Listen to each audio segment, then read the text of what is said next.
ከቢሾፍቱ እስከ አስመራ በቅጽበት የሚደርሱት የኢትዮጵያ አየር ኃይል መመኪያዎች አስመራን ማሸበራቸውን ቀጥለዋል። የንጋቷ ፀሐይ በቢሾፍቱ ተራራማ ዳርቻዎች ላይ ብቅ ስትል በአየር ኃይል ግቢ ውስጥ የሚሰማው ድምፅ የተለመደ የሞተር ጩኸት አይደለም። ይልቁንም የምስራቅ አፍሪካን የሰማይ ላይ የበላይነት ዳግም የሚያረጋግጥ የብረት ወፎች ግሪሳ እንጂ።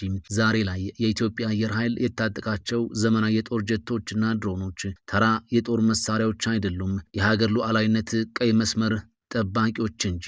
ለመሆኑ እነዚህ የሰማይ ላይ ነብሮች ያላቸውን አስፈሪ ፍጥነትና የጥፋት ኃይል አስበውት ያውቃሉ?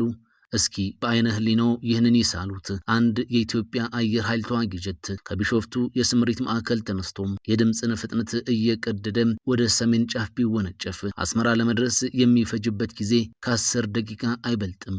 አዎ፣ አይን ከጥቅሻ ተመልሶ ሳይጨርስ እነዚህ መብረቆች በመቶዎች የሚቆጠሩ ኪሎ ሜትሮችን አቆራርጠው የጠላትን ደጅ ያንኳኳሉ። ይህ ኢትዮ ፕላስ ነው። ኢትዮ ፕላስን ሰብስክራይብ፣ ቪዲዮዎቹን ደግሞ ላይክ እና ሼር በማድረግ ጥቂት ደቂቃዎችን ከኛ ጋር እንድታሳልፉ በአክብሮት እንጋብዛችኋለን። ይህ ፍጥነት ብቻ አይደለም፣ ተያይዞ የሚመጣው የውድመት አቅምም እጅግ አስፈሪ ነው። ዘመናዊው ኤፍ-16 እና የሰማዩ ንጉስ ሱኮይ 30 የታጠቁት የላቀ የራዳር ስርዓትና ከባድ ሚሳኤሎች ኢላማቸውን ሳይስቱ እንደ መርፌ ቀዳዳ ጥንቅቅ አድርገው የመምታት ብቃትም አላቸው። አንዴ ትዕዛዝ ከተሰጠ እነዚህ አውሮፕላኖች በአንድ ዙር በረራ ብቻ ግዙፍ የጦር ሰፈሮችን፣ የኃይል ማመንጫዎችንና የስትራቴጂክ ማዕከላትን ወደ አመድነት የመቀየር ልዩ አቅምና ብቃት አላቸው። ጠላት መድረሳቸውን በራዳር አውቆ ለመዘጋጀት እንኳ እድል ሳይኖረው የሰማዩ መብረቅ ቀድሞ ደርሶ ዶግ አመድ ያደርጋል። በዚህ ጽሑፍ ውስጥ የኢትዮጵያን አየር ኃይል መመኪያ የሆኑትን 5 ታላላቅ የጦር መሳሪያዎችና አዲሱን ኤፍ-16 አስገራሚ ድንቅ ብቃቶች በዝርዝር እንመለከታለን። የኢትዮጵያ ሰማይ ለምን የማይደፈር ሆነ?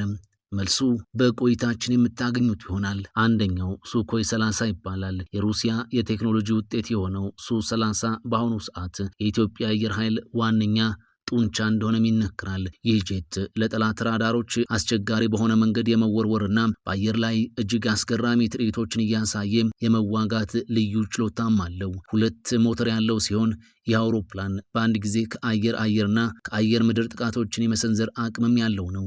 ለኢትዮጵያ ሰማይም አስተማማኝ ጋሻ ሆኖ ቀጥሏል። ሁለተኛው ደግሞ ኤፍ-16 ፈጣኑ አዳኝም እየተባለ ይጠራል። በቅርቡ ወደ አየር ኃይሉ የገባው አሜሪካ ሰራሹ ኤፍ-16 ጀት ለኢትዮጵያ አዲስ የጥቃት አድማስ ከፍቷል። በፈጣን እንቅስቃሴውና በዲጂታል የጦርነት ስልቱ የሚታወቀው ይህ ጀት ጠላት ሳይነቃ የመምታትና ድንገተኛ ጥቃቶችን የመቀልበስ ብቃቱ ወደርም የለውም። ከቢሾፍቱ ተነስቶ በደቂቃዎች ውስጥ ድንበር ተሻግሮ ስራውን የሚያከናውነው ይሄው ፈጣኑ ጄት ነው።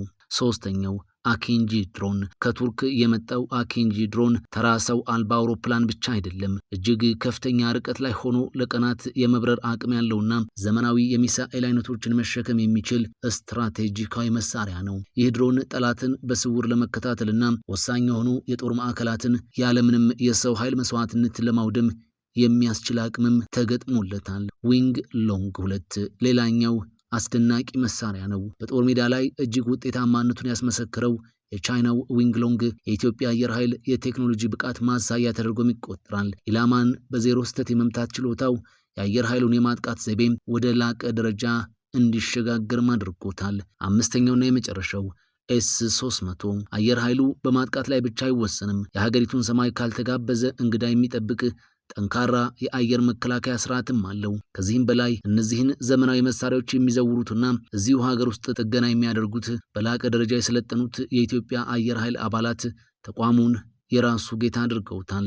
የኢትዮጵያ አየር ኃይል ዛሬም የቴክኖሎጂ የፍጥነትና የጥፋት ኃይል ጥምረት ሆኗል። ከቢሾፍቱ እስከ አስመራ በ10 ደቂቃ ውስጥ የሚደርሱት እነዚህ የሰማይ ላይ መብረቆች ለማንኛውም የሀገር ሉዓላዊነት ደፋሪ ግልጽ ማስጠንቀቂያ ናቸው። የኢትዮጵያ ሰማይ በታላላቅ ጀቶችና በሰለጠኑ አብራሪዎች እጅ ሆኖ ሁሌም ኩሩ እንደሆነ ይነገርለታል። ጦርነቱ በይፋ ተጀመረ ከተባለበት የመጀመሪያው ደቂቃ ጀምሮ የኢትዮጵያ አየር ኃይል የሚከተለው ስልት መቅደምና ማሽመድመድ የሚል ይሆናል። ይህ የበላይነት በጠላት ላይ ሊደርስ የሚችለው ውጤት በ3 ዋና ዋና ደረጃዎችም ሊከፈል ይችላል። ገና ምድር ላይ ያለው ጦር ሳይንቀሳቀስ ከቢሾፍቱ የተነሱት ሱ-30 እና ኤፍ-16 ጀቶች የድምፅን ፍጥነት እየቀደዱ የጠላትን ሰማይ ይቆጣጠሩታል። የኢትዮጵያ ዘመናዊ ጀቶች ባላቸው የኤሌክትሮኒክ ጦርነት ስልት የጠላትን የመገናኛና የራዳር መረቦች መጀመሪያውኑ ያጨልሟቸዋል። ጠላት አውሮፕላኖቹን ለማስነሳት እንኳ እድል ሳያገኝ በ10 ደቂቃ ውስጥ የጠላት አየር ማረፊያዎችና የመሮጫ መንገዶች በከባድ ሚሳኤሎች ይጋያሉ። ይህ ማለት ጠላት ገና ጦርነቱ ሳይጀመር ክንፍ አልባ ይሆናል ማለት ነው። የጠላት አየር ኃይል ከጥቅም ውጭ ከሆነ በኋላም ተራው የአኪንጅና የዊንግሎንግ ድሮኖች ይሆናል። እነዚህ ድሮኖች እንደ ንስር ሰማይ ላይ አንዣበው የጠላት ጦር መሪዎች የሚገኙባቸውን ምሽጎችና የመገናኛ ማማዎች እጅግ በረቀቀ መንገድ በመምታት ሰራዊቱን መሪ አልባ ያደርጉታል። ጦርነቱን ወደፊት ሊያስቀጥሉ የሚችሉ የነዳጅ ዲፖዎችና የጥይት መጋዘኖች በሰማይ ላይ በሚዘንብ ሚሳኤል ጋጋታ ወደ አመድነት ይለወጣሉ።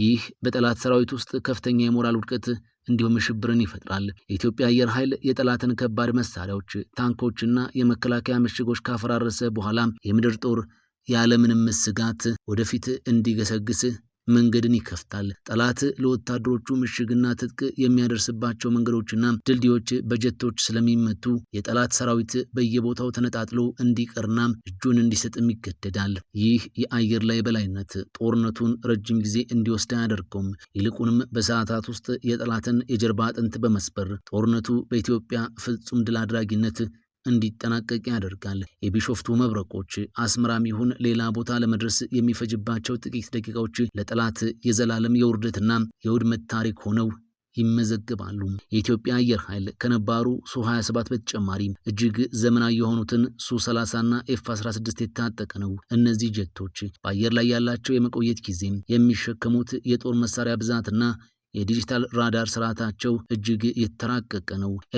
የኤርትራ አየር ኃይል አሁንም ድረስ የሚመካው በዘጠናዎቹ መጨረሻ በገዛቸው ሚግ 29 ተዋጊ ጀቶች ላይ ነው። እነዚህ ጀቶች በአንድ ወቅት ውጤታማ የነበሩ ቢሆንም አሁን ካለው የሱ-30 ቴክኖሎጂ ጋር ሲነጻጸሩ ግን የቴክኖሎጂው እድሜያቸው ያለፈባቸው ናቸው። ኢትዮጵያ በአሁኑ ሰዓት በአፍሪካ ግዙፉን የድሮን ስብስብ ከታጠቁ ሀገራት አንዷ ናት።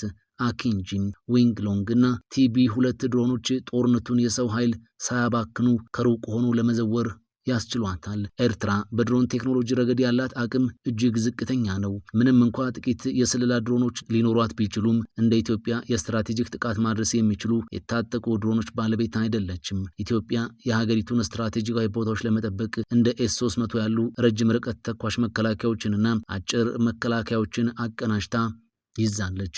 ኤርትራ ያላት የአየር መከላከያ በአብዛኛው የድሮው የሶቪየት ዘመን ውጤት የሆኑ መሳሪያዎች ናቸው። እነዚህ መሳሪያዎች የኢትዮጵያን የድምፅ ፍጥነት የሚቀዱ ጀቶችና ትናንሽ ድሮኖችን የመለየትና የመምታት እድላቸው እጅግ አነስተኛ ነው። ወደ ግጭት ቢገባም የኤርትራ አየር ኃይል ያለው ሚግ 29 አውሮፕላን ሞተሩን አስነስቶ አየር ላይ እስኪወጣ ድረስ የኢትዮጵያ ሱ-30 እና ኤፍ-16 ጀቶች አስመራ ደርሰው ስራቸውን አጠናቀው ሊመለሱም ይችላሉ።